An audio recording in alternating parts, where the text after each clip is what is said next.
Hello students, this is Umesh Shivare. Welcome to our YouTube channel Gyanpath academy. मैं आज आपके सामने आपको फिजिक्स का चैप्टर ग्रेविटेशन पढ़ाने आया हूं। तो आप फिजिक्स का चैप्टर ग्रेविटेशन पढ़ेंगे मेरे से।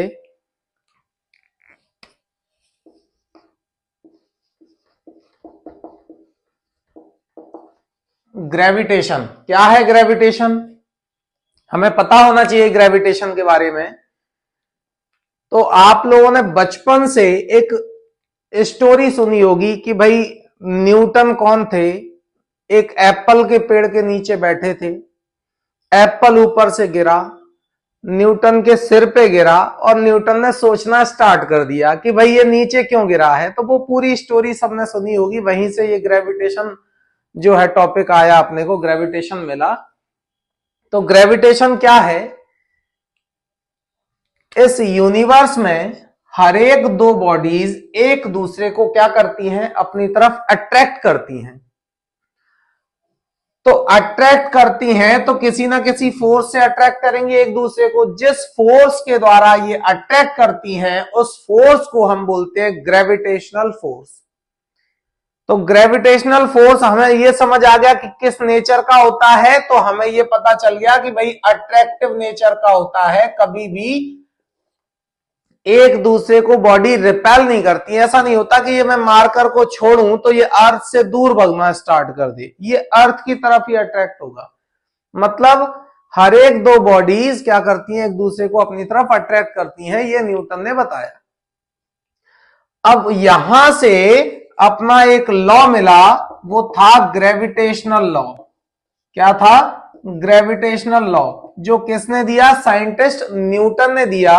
इस लॉ में उन्होंने ये बोला कि अगर ये दो बॉडीज हैं, दोनों का जो मास है m1 m2 है and separated by a smaller distance, then force acting between them क्या होगा भाई? फोर्स दोनों के बीच, force of attraction acting between them is directly proportional to product of their masses. दोनों बॉडी के मास के प्रोडक्ट के डायरेक्टली प्रोपोर्शनल है।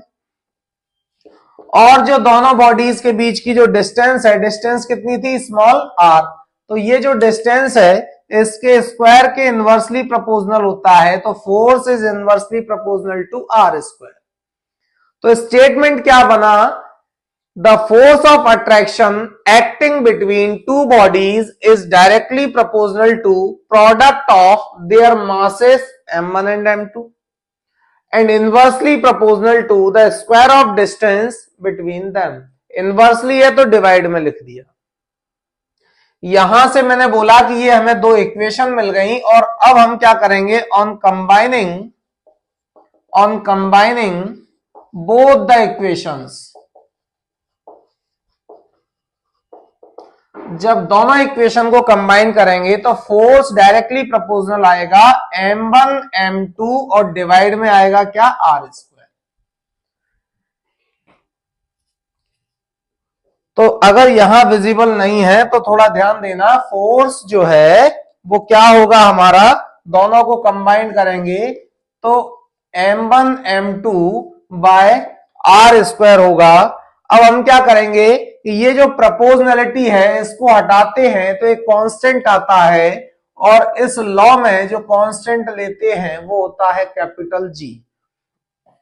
इक्वेशन बनी m1 m2 by r square. तो फोर्स क्या मिल गया हमें? G m1 m2 by r square. अब अगर मैं आप लोगों से बोलूं कि भाई यहां ये जो G है वो G क्या होता है? तो G होता है ग्रेविटेशनल कांस्टेंट। क्या होता है? Universal gravitational constant. ये जो यूनिवर्सल ग्रेविटेशनल कांस्टेंट है इसकी वैल्यू याद रखना, वैल्यू फिक्स होती है इसकी, हमेशा याद रखना 6.67 into 10 to the power -11 newton metre square पर किलोग्राम स्क्वायर। ये हमारा कैपिटल जी की वैल्यू होती है। ये वैल्यू जो है कैपिटल जी की कांस्टेंट होती है हर जगह पर। तो अगर कोई पूछे कि भाई जी क्या है तो जी है ग्रेविटेशनल कांस्टेंट। कौन सा जी? Capital G. तो ये था हमारा क्या? Gravitational law. अब अगर आपसे कोई पूछे कि भाई ये जो जी की यूनिट आपने लिखा है न्यूटन मीटर स्क्वायर पर किलोग्राम स्क्वायर, तो कैसे निकली है? तो इसके लिए हमें पता होना चाहिए फॉर्मूला। तो फॉर्मूला अगर मुझे ये पता चल गया कि भाई ग्रेविटेशनल लॉ होता क्या है, F is equal to G m1m2 by R square, तो इससे हम यूनिट भी डिटरमाइन कर सकते हैं। तो देखिए F is equal to gm1m2 by R square, ये था, मैंने यूनिट की बात की है, किसकी यूनिट? जी की, जी ग्रेविटेशनल कांस्टेंट। अगर मैं जी निकालना चाहता हूं तो आर स्क्वायर इधर मल्टीप्लाई हो जाएगा एफ के साथ, और m1 m2 मल्टीप्लाई में है तो ये इधर आके डिवाइड में पहुंचेंगे। तो मैं यूनिट निकाल सकता हूं जी की। जी का फॉर्मूला आ गया F R square by m1 m2। इसका मतलब मुझे एफ पता होना चाहिए। एफ क्या होता है? फोर्स, और फोर्स की यूनिट होती है न्यूटन। इसके बाद आर है। आर क्या है? डिस्टेंस, और डिस्टेंस को हम मेजर करते हैं मीटर में, स्क्वायर लगाए तो स्क्वायर आएगा, डिवाइड में मास, मास की यूनिट होती है किलोग्राम, मास को हम किलोग्राम में मेजर करते हैं, और मास कितने हैं? 2, तो kilogram into kilogram means kilogram square. तो unit of G is newton metre square पर किलोग्राम स्क्वायर। अब आपको अगर फोर्स कैलकुलेट करना हो कि भाई दो बॉडीज है, कितना फोर्स एक्ट होगा, कितने फोर्स से अट्रैक्ट करेंगी, तो हमें पता है कि जो फोर्स है वो डिपेंड कर रहा है मासेस पर और डिस्टेंस पर। जी तो कांस्टेंट है, इसकी वैल्यू तो आपको यही रखना है, इसकी तो जरूरत है ही नहीं।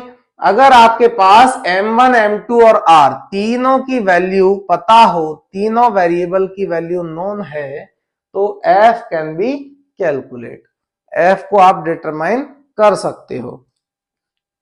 सपोज मैंने क्वेश्चन बोला, एक सिंपल मैंने यही बोल दिया कि भाई if both the masses are of 1 kg and separated by a 1 metre distance, then calculate the force of attraction. Simple ये formula, force is equal to G की वैल्यू पुट करोगे 6.67 10 टू द पावर -11, मास दोनों body का 1 kg दिया है, तो 1 into 1 by distance 1 है तो 1 का स्क्वायर। अब इसको कैलकुलेट करने पर आएगा 1, और 1 का इसमें मल्टीप्लाई करोगे तो सेम आंसर आएगा 6.67 इंटू 10 टू द पावर -11। ये आपका फोर्स कैलकुलेट हो गया। बट यहां पर फोर्स कैलकुलेट किया है तो यूनिट भी साथ में यूज करना पड़ेगा, unit of force is Newton. ये क्लियर है?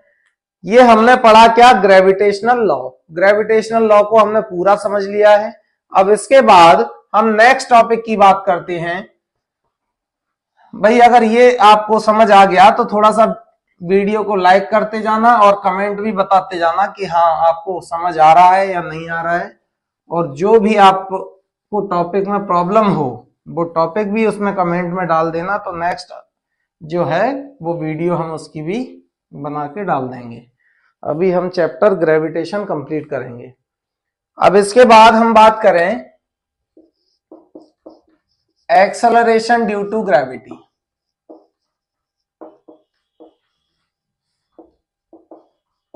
What do you mean by acceleration due to gravity? As we know, acceleration is change in velocity in a given interval of time. It means अगर time के respect में velocity change हो रही है तो हम उसको बोल देते हैं एक्सेलरेशन प्रोड्यूस हो रहा है। गाड़ी में जब अपन एक्सेलरेटर देते हैं तो उसका काम होता है वेलोसिटी को चेंज करना, स्पीड को चेंज करना एक इन अ पर्टिकुलर डायरेक्शन। अगर एक पर्टिकुलर डायरेक्शन में गाड़ी की स्पीड कंटिन्यूअसली चेंज हो रही है तो अपन बोल देंगे कि हाँ भाई एक्सेलरेशन प्रोड्यूस हो रहा है। तो एक्सेलरेशन अगर कोई पूछता है तो हमें पता होना चाहिए कि भाई एक्सेलरेशन होता क्या है? Change in velocity upon time interval.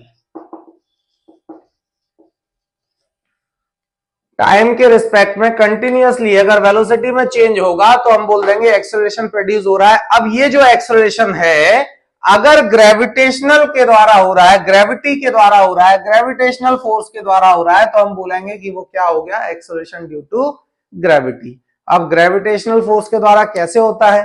Suppose ये हमारा अर्थ है, यहां से मैं किसी बॉडी को ऊपर की साइड फेंक रहा हूं, तो आपको पता होगा कि जब बॉडी को हम ऊपर की साइड फेंकते हैं तो उसकी वेलोसिटी क्या होती है, गोज ऑन डिक्रीजिंग ऑन, जब वो ऊपर जाएगी तब।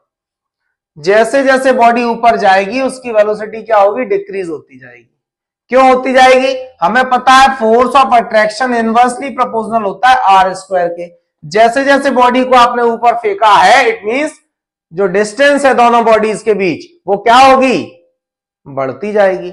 और जब डिस्टेंस इंक्रीज होगी तो फोर्स क्या होगा, डिक्रीज होगा। इनवर्सली में उल्टा इफेक्ट पड़ता है, अगर डिस्टेंस ज्यादा तो फोर्स कम और डिस्टेंस कम तो फोर्स ऑफ अट्रैक्शन ज्यादा। तो जब बॉडी ऊपर जा रही है तो दोनों के बीच ये जो डिस्टेंस है वो क्या होगी, बढ़ती जाएगी। जब यहां है तो डिस्टेंस इतनी है, यहां है तो डिस्टेंस इतनी है, यहां है तो डिस्टेंस और इंक्रीज हो गई। डिस्टेंस जैसे जैसे बढ़ती जाएगी फोर्स ऑफ अट्रैक्शन क्या होता जाएगा, कम होता जाएगा। तो इसका मतलब फोर्स कम लगेगा तो वेलोसिटी क्या होगी, रिड्यूस होगी। दूसरा, अगर मैं बॉडी को ऊपर से नीचे फेंक रहा हूं तो इनिशियल डिस्टेंस इतनी है, डिस्टेंस ज्यादा है फोर्स कम होगा। फिर यहां आई नीचे आने के बाद तो डिस्टेंस रिड्यूस हुई, डिस्टेंस कम हुई तो क्या होगा, फोर्स ज्यादा होगा। और यहां जाएगा तो डिस्टेंस और कम होगी, फोर्स ऑफ अट्रैक्शन और ज्यादा होगा। जैसे जैसे बॉडी नीचे आ रही है तो डिस्टेंस दोनों के बीच की कम होती जा रही है, फोर्स ऑफ अट्रैक्शन बढ़ता जाएगा। तो वो और ज्यादा स्पीड से अर्थ उसको खींचेगा तो उसकी वेलोसिटी क्या होगी, बढ़ेगी। तो इस तरीके से क्या हो रहा है कि जब बॉडी को नीचे से ऊपर या ऊपर से नीचे फेंकते हैं तो कंटिन्यूअसली उसकी स्पीड क्या होती है, चेंज होती है एक पर्टिकुलर डायरेक्शन में। जब कंटिन्यूअसली वेलोसिटी चेंज हो रही है तो हम बोलेंगे कि भाई एक्सेलरेशन प्रोड्यूस हो रहा है। बट ये एक्सेलरेशन किसकी वजह से हो रहा है, अर्थ के ग्रेविटेशन की वजह से। तो ड्यू टू ग्रेविटी है, इसलिए अपन इसको बोलते हैं acceleration due to gravity. Normally acceleration को अपन ए से रिप्रेजेंट करते हैं, but acceleration due to gravity जो है इसको हम किससे रिप्रेजेंट करते हैं, स्मॉल जी से। अब ये जो स्मॉल जी है इसकी वैल्यू वेरी करेगी। कैसे वेरी करेगी, जो कैपिटल जी था वो मैंने क्या बोला, इट्स वैल्यू इज 6.67 इंटू 10⁻11, किसकी, कैपिटल जी की। And it is constant at everywhere, हर जगह उसकी वैल्यू सेम रहेगी। बट स्मॉल जी की वैल्यू वेरी करती है, क्यों, अर्थ के सेंटर पर देखोगे, सेंटर पर वैल्यू 0, पोल्स पर जाओगे मैक्सिमम, अर्थ के ऊपर जाओगे चेंज होगी, नीचे जाओगे चेंज होगी। क्यों, क्योंकि ये डिपेंड करती है डिस्टेंस पर। डिस्टेंस जैसे जैसे चेंज होगी जी की वैल्यू चेंज होती जाएगी। जहां फोर्स ऑफ अट्रैक्शन चेंज हुआ वहां स्मॉल जी की वैल्यू चेंज होगी। तो कहने का मतलब यह है कि स्मॉल जी की वैल्यू कांस्टेंट नहीं होती, इसकी वैल्यू हर जगह पर, अर्थ के हर एक जगह पर अलग अलग होती है। इसलिए इसकी एक एवरेज वैल्यू अपन कंसीडर करते हैं 9.8 मीटर पर सेकंड स्क्वायर। ये जी की कोई फिक्स वैल्यू नहीं है, एक एवरेज वैल्यू मानते हैं 9.8 मीटर पर सेकंड स्क्वायर। तो अगर कोई पूछे कि भाई स्मॉल जी की वैल्यू क्या होती है तो आप क्या बोलोगे, 9.8 मीटर पर सेकंड स्क्वायर होती है। अब इसके बाद अगर कोई बोले कि भाई what do you mean by acceleration due to gravity, तो आप डिफाइन कर दोगे। बट अगर किसी ने बोला कि डिराइव फॉर्मूला फॉर इट, कैसे इसकी वैल्यू को कैलकुलेट करेंगे, उसका फॉर्मूला क्या होता है, तो वो फॉर्मूले को अपन कैसे डिराइव करेंगे वो देखते हैं।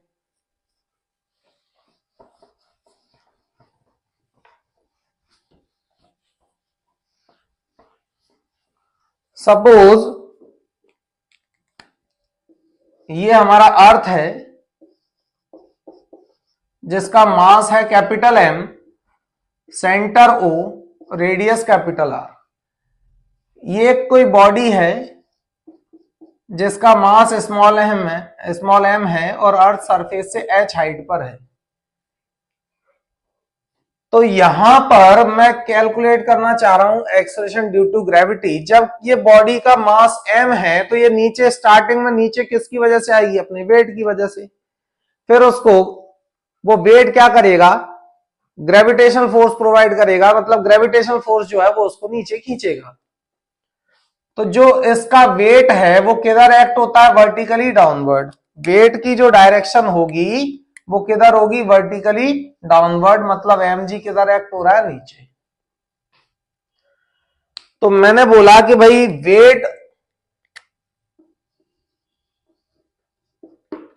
ऑफ बॉडी कितना होगा mg। इसके बाद मैंने बोला कि भाई ये दोनों बॉडीज के बीच में क्या एक्ट हो रहा है, फोर्स ऑफ अट्रैक्शन। फॉर्मूला क्या होता है, Gm1m2 by R square, gravitational law से। तो m1 मतलब mass of first body is earth and mass of earth capital M। m2 second body, mass of this body is small m and distance between them, whole mass of body is to be concentrated at the center। जब पूरा मास कहां concentrate मानते हैं, centre पर, तो जो distance होगी दोनों बॉडीज के बीच में वो कहां से कहां तक मानी जाएगी, सेंटर टू सेंटर। मतलब ये डिस्टेंस है r और ये है h, तो टोटल जो डिस्टेंस होगी वो हो जाएगी r प्लस h। तो r की जगह मैंने डिस्टेंस ले ली r प्लस h, स्क्वायर है तो स्क्वायर, ये f। ये फोर्स कहां से आ रहा है, ये जो वेट है उसकी वजह से। तो वेट भी एक फोर्स होता है, तो फोर्स की जगह मैंने ये mg पुट कर दिया। बचा क्या, Gm upon r plus h का होल स्क्वायर। ये मैंने m से m कैंसिल किया, g आ जाएगा मेरा Gm by r plus h का होल स्क्वायर। ये मेरा एक्सेलरेशन ड्यू टू ग्रेविटी हो गया h हाइट पर। अगर मैंने बोला कि भाई मुझे तो इस बॉडी को अर्थ सरफेस पर लाना है, अर्थ सरफेस पर g की वैल्यू निकालना है, तो मैंने बोला if body is placed on the surface of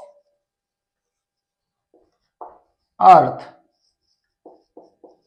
अगर अर्थ सरफेस पर मैं g निकालना चाहूंगा तो h क्या हो जाएगा, बहुत ज्यादा छोटा हो जाएगा इस r के कंपेयर में। h को क्या कर देंगे, नेग्लेक्ट कर देंगे। तो हम क्या लिखेंगे, h कैन बी नेग्लेक्टेड। क्यों, क्योंकि बॉडी पूरा अर्थ सरफेस पर आ गई तो ये हाइट खत्म हो गई, हाइट खत्म हो गई तो h को 0 मान लो। तो g कितना आएगा, Gm बाय h 0 हो जाएगा तो r स्क्वायर आ जाएगा। ये फॉर्मूला हो गया एक्सेलरेशन ड्यू टू ग्रेविटी का। अब अगर आपको अर्थ सरफेस पर g की वैल्यू कैलकुलेट करना है तो फॉर्मूला तो हमारा ये हो गया, बट हमें m और r पता होना चाहिए अर्थ का। तो अर्थ का मास पुट कर दोगे 6.0 into 10 to the power 24 kg and radius भी पुट कर दोगे, रेडियस ऑफ अर्थ 6.4 इंटू 10 टू द पावर 6 मीटर। ये दोनों कैलकुलेट करोगे और g की वैल्यू आपको पता है 6.67 इंटू 10 टू द पावर -11। ये जब वैल्यू पुट करोगे तीनों की तो g की एक अप्रॉक्स वैल्यू मिल जाएगी आपको। कितनी मिल जाएगी अप्रॉक्स वैल्यू, 9.8 मीटर पर सेकंड स्क्वायर। ये आपको स्मॉल g की वैल्यू मिल जाएगी। यही क्वेश्चन अगर कोई बोलता है कि भाई